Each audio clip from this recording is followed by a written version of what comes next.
आपने बहुत अच्छी बात कही। हम जब नौकरी वाले सारे युवाओं को मिलता हूँ तो वो आता है जॉब से आया यार, उनको लाखों में पैकेजेस है। लेकिन आपने एक बात अच्छी कही अमित जी की, हमें अच्छा लगता है ये जॉब करने में, हमें अच्छा लगता है। आप किसी भी जॉब वाले को यहाँ पकड़ लो, आईटी वाला है कोई भी जिसको लाखों और करोड़ों में पैकेट है, वो कहीं ना कहीं वो शाम में रोते रहता है कि यार, क्योंकि वो प्रोफेशनली वो काम करते हैं और आप लोग ये डिवोशनली काम करते हैं, ये फर्क है उसमें। एक छोटा सा प्रयास है हमारा, ऐसे हजारों संजीवनी युवा प्रतिष्ठान देश भर में जब काम करेंगे और हमारे जवानों का हौसला बढ़ाएंगे, तभी जाके एक मजबूत देश बनेगा, मजबूत नींव रखी जाएगी। प्रश्न पड़ता है कि अगर ऐसी भावना अगर बाकी युवा में आने लगी और आप जैसे लोग जो देश की सेवा करते हैं उनके मन में अगर भाव आया कि आगे से तो गोली ठीक है लेकिन पीछे से अगर गाली पड़ने वाली होगी तो क्यों हम ये बंदूकें हमारे हाथ में लेके देश के लिए खड़े रहे। किसी भी विद्यार्थी के सामने दो ही प्रश्न होते हैं, एक तो नौकरी और दूसरा छोकरी। ये दोनों ही प्रश्न मेरे सामने नहीं थे, तो करना क्या है। संजीवनी युवा प्रतिष्ठानच्या माध्यमातून जवानांसोबत दिवाळी साजरी करण्याचा स्तुत्य उपक्रम युवा नेते विवेक कोल्हे यांच्या मार्गदर्शनाखाली युवा सेवकांनी अतिशय आगळ्यावेगळ्या पद्धतीने पार पाडला व अतिशय खडतर परिस्थितीत आपलं कर्तव्य इमानीद्वारे निभावणाऱ्या जवानांना एक अविस्मरणीय आनंददायी दिवाळी साजरी करण्याचा आनंद संजीवनी युवा प्रतिष्ठानच्या पुढाकाराने मिळाला। यावेळी आपलं मनोगत व्यक्त करताना विवेक कोल्हे यांनी आपल्या छोटेखानी भाषणात जवानांविषयी आपल्या भावना व्यक्त करताना अतिशय विपरीत परिस्थिती आपले कर्तव्य निभावताना देखील देशाची सेवा म्हणून या कार्याकडे त्यांचा पाहण्याचा दृष्टिकोन कौतुकास्पद असून आजच्या तरुण पिढीनं त्यांच्या या कृतीतून बरेच काही शिकण्यासारखे असल्याची भावना व्यक्त केली व त्यांच्या कार्याला संजीवनी ग्रुपच्या वतीनं सलाम केलाय। मेरे पहले सारी वक्तों ने आपसे बातचीत की है। सच कहे तो संजीवनी युवा प्रतिष्ठान हमने चालू किया, कहने के लिए मैं अध्यक्ष हूँ, लेकिन हमने एक उसमें अमित जी ये रखा है कि कोई भी अध्यक्ष उपाध्यक्ष या कोई भी सारे लोग हम कॉलेज जीवन में हम थे, हमें भी एक वर्दी का बहुत बड़ा ये था। हमारे साथ वाले वहाँ पे कोई जाने के लिए तैयारी कर रहे थे, कोई ट्रेनिंग करते थे, तो हमें भी एक लगता था आता था, लेकिन कुछ दिन के लिए वो जोश रहता है। और एक आपस में जब बात हुई, इंजीनियरिंग पास आउट हो गए, तो मैं कल परसों एक फंक्शन में कह रहा था हमारे युवाओं को कि एक बार इंजीनियरिंग हो जाती है या फिर एजुकेशन हो जाता है तो किसी भी विद्यार्थी के सामने दो ही प्रश्न होते हैं, एक तो नौकरी और दूसरा छोकरी। ये दोनों ही प्रश्न मेरे सामने नहीं थे, तो करना क्या है जीवन में। तो एक पिताजी, दादाजी, हमारी माताजी से लेके सामाजिक कार्य में हमेशा आगे रहे हैं, तो सोचा उसी को कुछ एक युवा पीढ़ी बनानी चाहिए। 12 जनवरी को राष्ट्रीय युवा दिन होता है, उस दिन सोचा स्वामी विवेकानंद जयंती होती है कि हमने कुछ करना चाहिए, और उसी दिन हमने ये 8 साल पहले संजीवनी युवा प्रतिष्ठान चालू किया। लेकिन क्योंकि मैं राजनीति से जुड़ा हूँ तो लोगों को लगता है कि ये सारी चीज़ें राजनीति के लिए किया जाता है, ये सामाजिक उपक्रम लो और उसमें से कुछ वोट मिलने की कोशिश चलती है। इसलिए हमने ये हमेशा से तय किया है कि कुछ भी राजकीय या राजनीति के तौर पे इसे देखा ना जाए।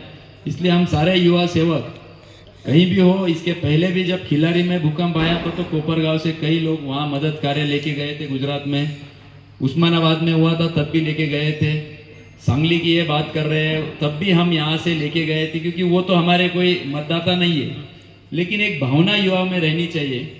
मैं जब देखता हूँ कई और देशों के उदाहरण हैं, वहाँ पे उसी युवाओं ने ही सरकार के खिलाफ बगावत कर दी, सारा सरकारें टॉपल कर दी।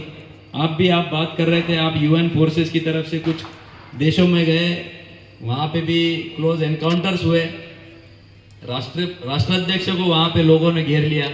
भारत की अगर बात करते तो आसपास के देशों में जब देखते कि श्रीलंका के राष्ट्राध्यक्ष के घर में लोग चले गए, नेपाल की इकोनॉमी मुसीबत में है, पाकिस्तान तो बिल्कुल ही पिछले प्राइम मिनिस्टर जेल में है, अफगानिस्तान का अगर उदाहरण लेते हैं तो वहाँ पे भी वहाँ के प्रेसिडेंट को देश छोड़ के भागना पड़ा।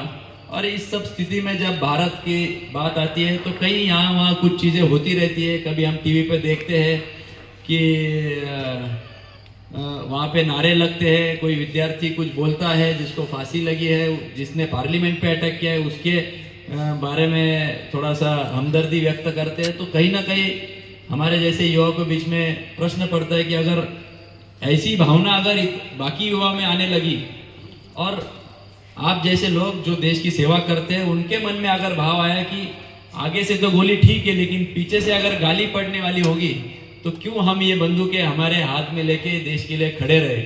इसलिए स्वाभाविक रूप से आप जब काम करते हो तो आपके पीछे एक कृतज्ञता व्यक्त करने के हेतु पुरस्कार हम आए हैं। हम तो कुछ ज़्यादा दे नहीं सकते आपको, लेकिन एक कि उस भावना से कि आप देश का युवा आपके पीछे खड़ा है, एक छोटा सा प्रयास है हमारा।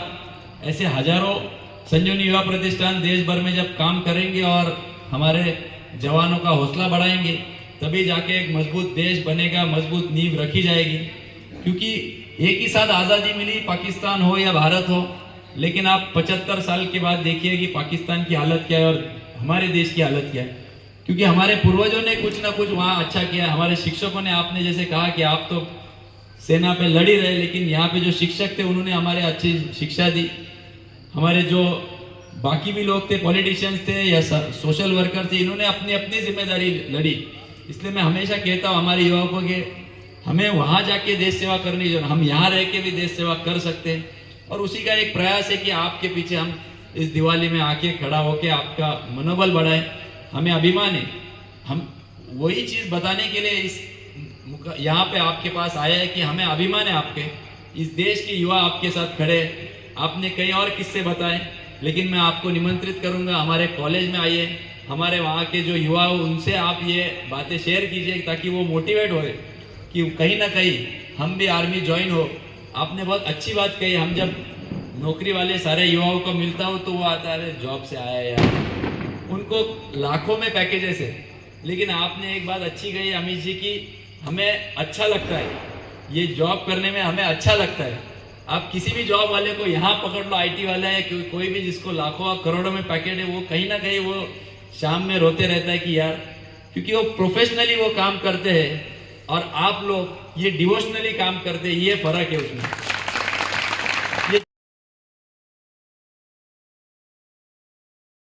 ये जॉब के तहत न देखते हुए एक सेवा के तहत आप देखते हैं इसे, और इसलिए सारा परसेप्शन बदल जाता है कि जब आप इसको एक सेवा की तरफ से देखते हो। हम ज्यादा कुछ आपको दे नहीं सकते, लेकिन एक हमारे तरफ से आपको दिवाली की शुभेच्छा दे सकते हैं कि आप जो कर रहे हैं ये युवा देख रहा है और उसका हमें सबको अभिमान है। अमित जी, आपका भी हमें अभिमान है कि आपने, आपकी लाइफ का मैं सुन रहा था सब आपके मुंह से, तो मुझे लगा कि गर्वान्वित महसूस हुआ कि हमें ऐसे लोगों के साथ आज यहाँ दिवाली मनाने का अवसर मिला है। तो इससे बड़ी हमारे भी सौभाग्य नहीं है। तो हम आपको फिर से एक बार शुक्रिया अदा करना चाहते हैं कि आपने हमें ये आज हमें यहाँ पे आने का एक मौका आपने दिया। हिंदी में बोलना है जो कि इसलिए भावनाओं थोड़ी सी निकलने में तकलीफ होती है, लेकिन एक ही बात मैं कहना चाहता हूँ कि आपने हमारे लिए युवाओं के लिए एक दिशा रखी है, अच्छे से उनको मार्गदर्शन मिला है। यही मार्गदर्शन हमारे कॉलेज में जहाँ हजारों युवा है, आपको वहाँ पे आना है। मैं आज आपको निमंत्रित कर रहा हूँ और आप वो निमंत्रित स्वीकारें। हम ऐसे आपको विनती करते हैं पुनश्च एक बार। मैंने जैसे कहा कि ये आप जो सेवा दे रहे हैं उसके लिए हम आपका बहुत बहुत शुक्रिया अदा अर्ज करना चाहते हैं। और ऐसी हमें आपसे के साथ दिवाली मनाने के बार बार अवसर आए, इतना ही मैं इस बहाने कहना चाहता हूँ। फिर एक बार आपको दिवाली की बहुत बहुत शुभकामनाएं। आने वाला साल हम सबके लिए मंगलमय जाए। आप आपके परिवार के दूर रहते हो, लेकिन आपने जब कहा परसेप्शन का सवाल है कि हम जैसे फोन आया तो ये भी भाई जैसे ही है, तो आप जो परिवार को, हालांकि उन्होंने सारी चीजें नहीं बताई, मैंने आज उनसे अंदर बात करते हुए बोला जब उनका परिवार उनके घर में था और जब फायरिंग वहाँ उनके कैंप में हुई तो किस तरह से उन्होंने पहले ही बोल दिया था परिवार को कि बच्चा और ये आपको संभालना है, मैं बाहर जाके वहाँ पे लड़ने वाला हूँ। तो इनके लिए भी एक बार जोरदार तालियां हो जाए कि ऐसे लोगों के साथ हमें आज यहाँ पे दिवाली मनाने का अवसर मिल रहा है। पटाखे बजाते वक्त तो हमें याद नहीं आती किसी की, लेकिन ये एक छोटा सा हमारा आपका टोकन ऑफ अप्रिसिएशन है कि आप जो कर रहे हो उसके लिए हम आपके लिए थैंक यू कहते हैं। फिर से एक बार आपको बहुत बहुत दिवाली की शुभकामनाएं। ऐसे ही मिलते रहे और ऐसी ही सेवा आप देते रहो, इसके लिए फिर से एक बार संजीवनी युवा प्रतिष्ठान की ओर से शुभकामनाएं। धन्यवाद। प्रतिनिधी प्रशांत अग्रवाल सह सुवर्णा ताकटे, साई न्यूज शिर्डी।